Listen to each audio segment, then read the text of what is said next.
الحمد لله رب العالمين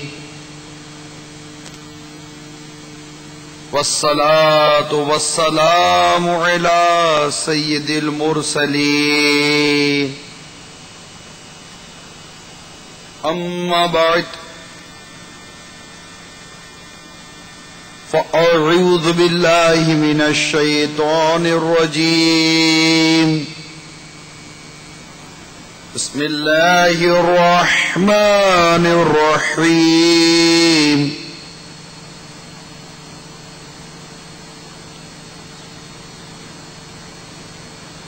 الصلاة والسلام عليك يا رسول الله وعلى آلك وصحابك يا حبيب الله الصلاة والسلام عليك يا نبي الله وعلى آلك وصحابك يا نور الله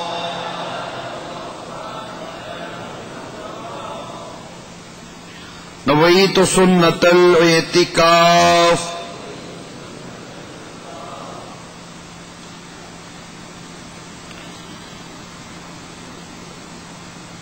نبی رحمت شفیع امت صلی اللہ تعالی علیہ وآلہ وسلم کا فرمان عالی شان ہے، جس نے یہ کہا جزا اللہ عنا محمدا ما هو اہلہ، تو 70 فرشتے 1000 دن تک اس کے لیے نیکیاں لکھتے رہیں گے۔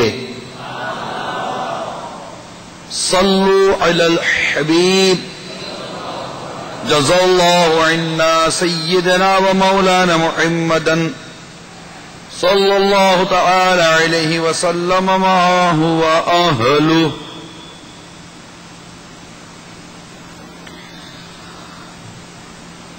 حضرت سیدنا ابو ہریرہ رضی اللہ تعالی عنہ سے مروی ہے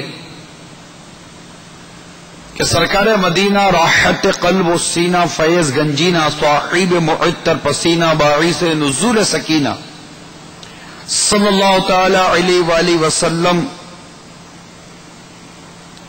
کے لیے ایک ایسا گھوڑا یعنی براق جو معراج کا سفر تھا اس کی طرف اشارہ ہے۔ ایسا براق لایا گیا جو اپنا قدم تا حد نگاہ رکھتا تھا۔ حضرت سیدنا جبرائیل علیہ السلام بھی پیارے آقا صلی اللہ تعالی علیہ وآلہ وسلم کے ہم سفر تھے۔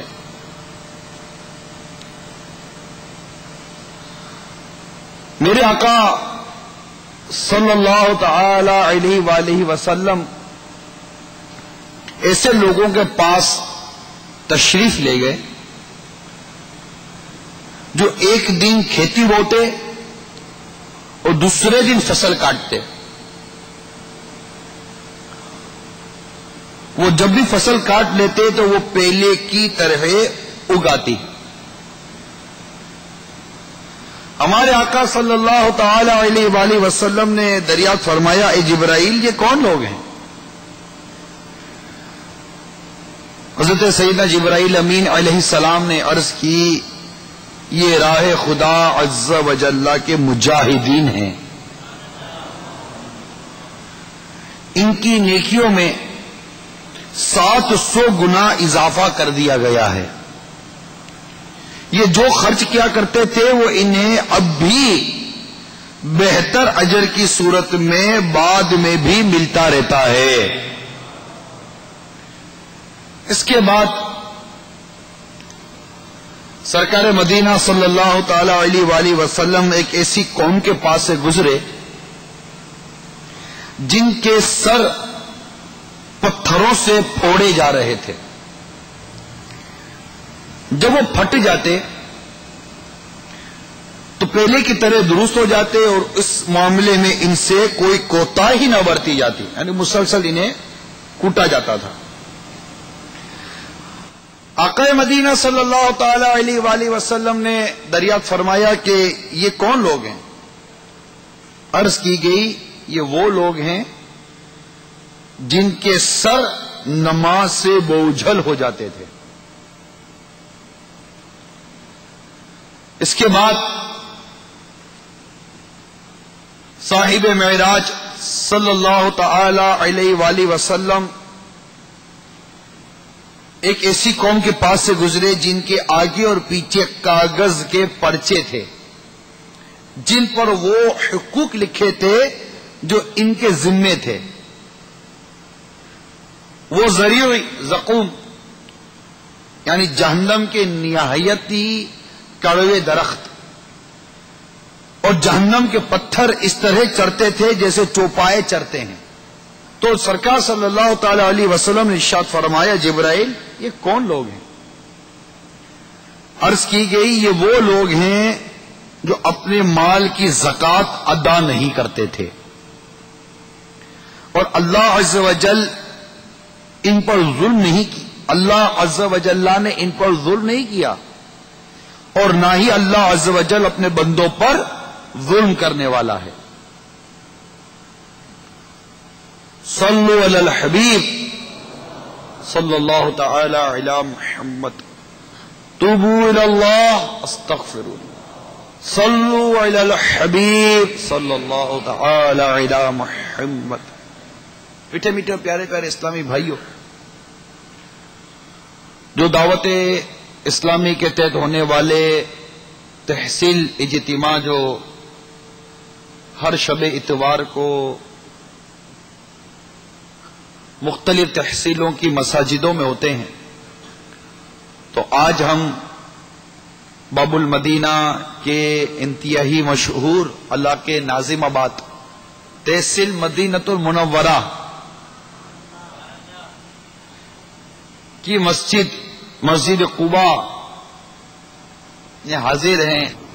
لہذا آج اس تحصیل اجتماع میں زکوٰۃ نہ دینے کا عذاب بیان کرنے کی کوشش کروں گا۔ اللہ تعالی ہم سب کو